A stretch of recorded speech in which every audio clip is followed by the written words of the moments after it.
Buenas noches, profesora. El día de hoy en nuestro grupo vamos a exponer sobre nuestro ensayo.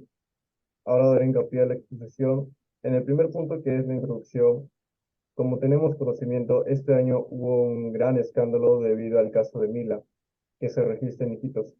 El Comité de los Derechos del Niño de la ONU emitió una decisión señalando que el Perú ha infringido los derechos de la niña indígena víctima de violación por parte de su padrastro y posteriormente dejarlo embarazado. Al no brindarle información ni acceso al aborto terapéutico legal y seguro, a pesar de expresar su deseo de no tener el hijo de su agresor, nunca se le informó su derecho al aborto terapéutico. El aborto en Perú está permitido solo en casos de riesgos para la vida o la salud de la madre. Y a pesar de los intentos de la niña y una ONG para acceder al aborto legal, se le negó, sufriendo acoso por parte de autoridades médicas, policiales, judiciales, y tras sufrir un aborto espontáneo, fue acusada injustamente de autoaborto. El comité ha condenado la violación de los derechos de la niña y ha instado a Perú a modificar su enfoque legal en torno al aborto en casos de menores, garantizar el acceso al aborto seguro y atender las necesidades de las niñas embarazadas en situaciones similares.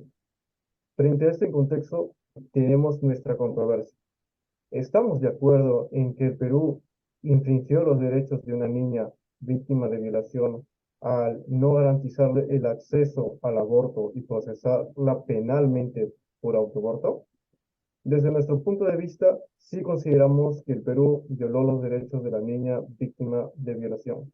Y a continuación, mis compañeras detallarán las razones enfocadas en dos temas relacionados con la ética, como la libertad, la responsabilidad y la ética de mínimos y máximos, que servirán para respaldar nuestra postura.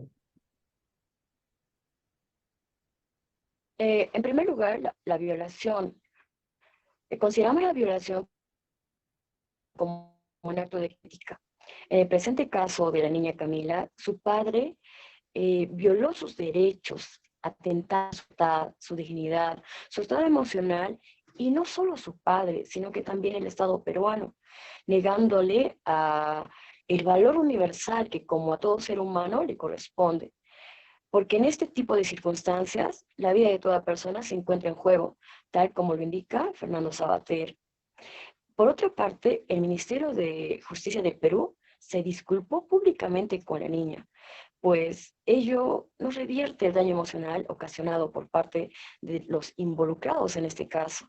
Además, el caso se tuvo que llevar ante el Comité de Derechos Humanos de la Organización de las Naciones Unidas, que concluyó que la negación del aborto terapéutico causó sufrimiento. Además que esto provoca en la persona un trauma psicológico. En tal sentido, la falta que cometió el Estado peruano al violar la ética moral de la niña invita a que muchas mujeres no busquen atención médica por complicaciones relacionadas con las violaciones sexuales o abortos, por temor a represalias.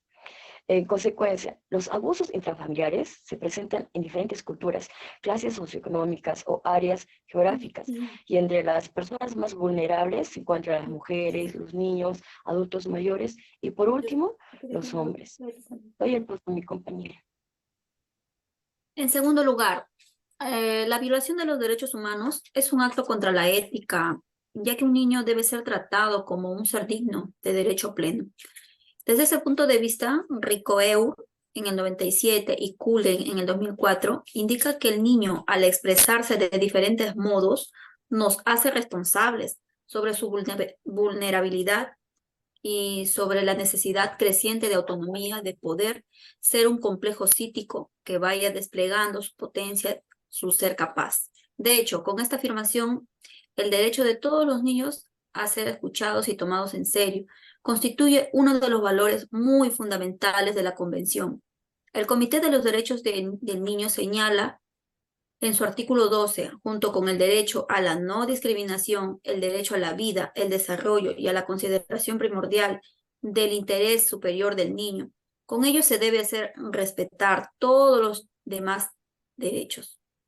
En tal sentido, el enfoque de derecho del 2020 expresó que el riesgo que están expuestas las menores de 15 años es 4 veces mayor que el de una mujer adulta, no solo para recibir en su vientre a un feto durante toda la gestación, sino que también a la hora del parto.